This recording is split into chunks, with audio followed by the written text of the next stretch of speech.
अरे विनोद, तूने हलवाई को सारा सामान तो दे दिया है ना। अक्षय की शादी में कोई कमी नहीं रहनी चाहिए। आखिर सबसे छोटा भाई है तुम सबका। हाँ माँ, आप चिंता मत करो, मैं पूरा ध्यान रखूंगा। मंगल बेटा, तूने तो कहा था कि फूल का ऑर्डर दे दिया है, यहाँ तो फूल पहुँचे ही नहीं। अब क्या बहू की विदाई के बाद फूल आएंगे? माँ, मैंने अभी बात की है फूल वाले से, वो रास्ते में ही है।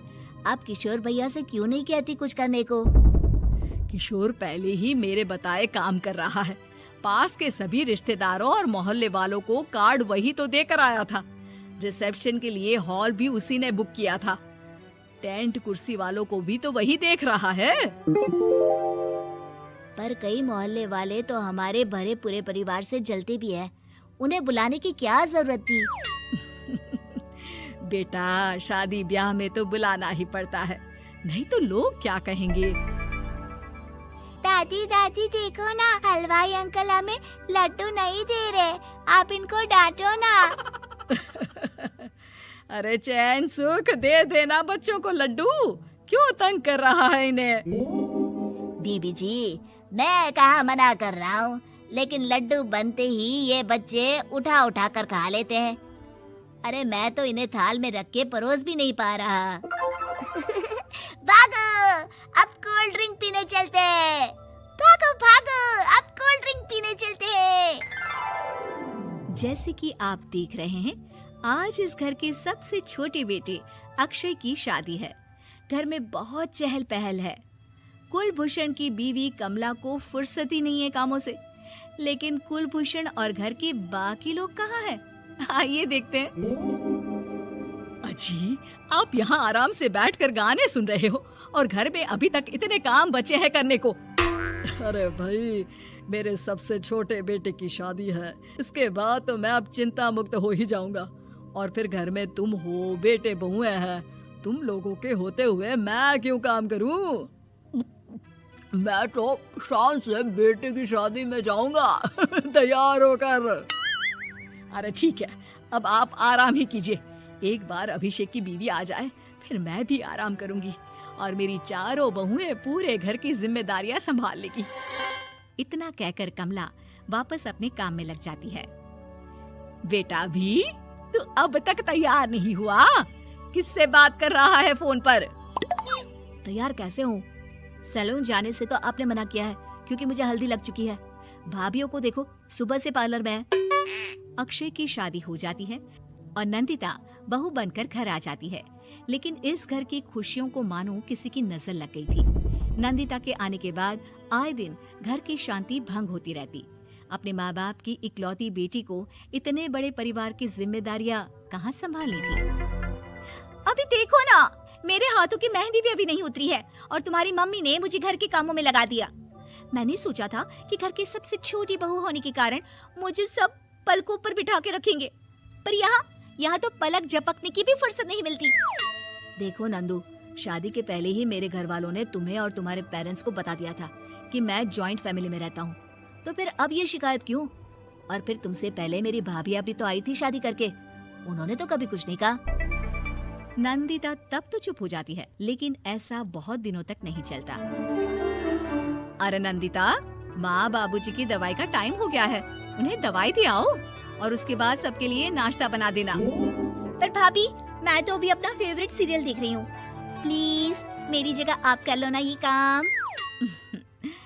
ठीक है, मैं तेरी जगह माँ बाबूजी को दवाई दे आती हूँ और नाश्ता बना लेती हूँ। तू मेरी जगह पूरे घर की डस्टिंग करके पांचों बच्चों को स्कूल के लिए तैयार करके भेज देना और दोपहर का खाना बनाने के बाद कपड़े धोकर सुखा देना। उसके बाद हम दोनों मिलकर बाजार जाकर सब्जी ले आएंगे, फिर डिनर की तैयारी कर लेंगे और उसके बाद बस बस भाभी, मैं माँ बाबूजी को दवाई देकर सबके लिए नाश्ता बना देती हूँ। हे भगवान, ये कहाँ लाकर फंसा दिया मुझे।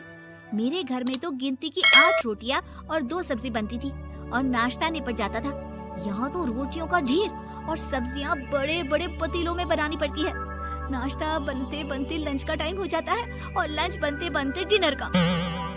अभी मुझ में तुम्हारे पूरे परिवार का नखरा उठाने की और ताकत नहीं बची। मैं ऐसे नहीं रह सकती। अरे तो क्या चाहती हो तुम? मुझे अलग रहना है बस। तो ठीक है, हम कल ही शिफ्ट हो जाएंगे किराए के घर में। इतना बड़ा घर होते हुए हम किराए पे क्यों रहेंगे? ना जी ना, घर में ही दीवार खड़ी करो अपने हिस्से के आगे। घर के साथ साथ घर की खुशियों में भी दीवार खींच जाती है। ऐसे ही कई महीने बीत जाते हैं और नंदिता माँ बन जाती है। बच्चे के आने से अभिषेक के कंधों पर खर्चों का बोझ आ पड़ता है। अभिषेक का बोझ कम करने के लिए नंदिता भी पार्ट टाइम जॉब कर लेती है, लेकिन इससे उसके सर पर नौकरी, घर और बच्चे की जिम्मेदारी बढ़ जाती है। नंदिता, ये क्या है? तुमने घर भी ठीक से साफ नहीं किया, ना ही मेरे कपड़े धुले हैं। चिंटू के बाल भी कटवाने जाना था, देखो उसके बाल कितने बढ़ गए हैं। अरे करती क्या हो पूरा दिन तुम? मैं करती क्या हूँ? तुम्हारा नाश्ता और लंच बनाने के बाद चिंटू को डे केयर सेंटर पर छोड़ कर आती हूँ, फिर खुद ऑफिस जाती हूँ। पूरा दिन काम करके आने के बाद बिना आराम किए बाजार से सब्जियाँ लेकर आती हूँ, घर आकर खाना बनाती हूँ, चिंटू को देखती हूँ, और क्या करूँ मैं? तो किसने कहा था अपने सर पर इतने काम लेने को? मत जाओ ऑफिस।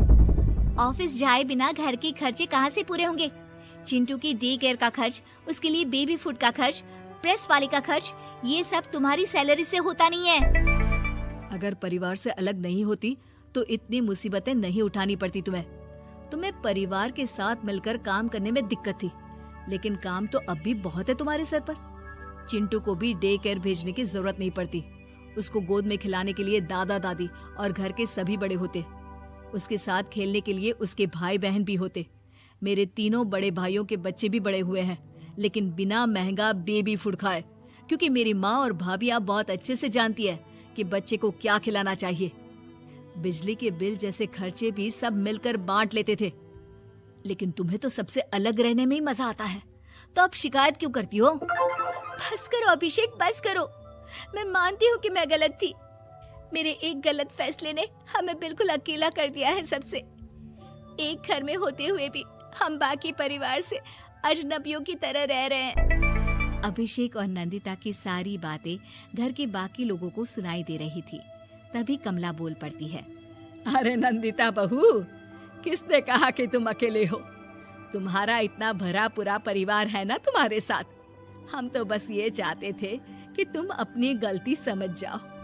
अगर हम तुम्हें समझाते तो शायद तुम ना समझती, लेकिन अपनी गलती का एहसास तुम्हें खुद हो गया है, तो अब तुम समझ चुकी हो परिवार में एक साथ रहने का मोल क्या होता है। मम्मी जी, मुझे माफ कर दीजिए, अब ऐसा दोबारा कभी नहीं होगा। अरे माफी बाद में, पहले मेरा पोता जरा मेरी गोद में तो दे, और तू जाकर सबके लिए चाय बना ला।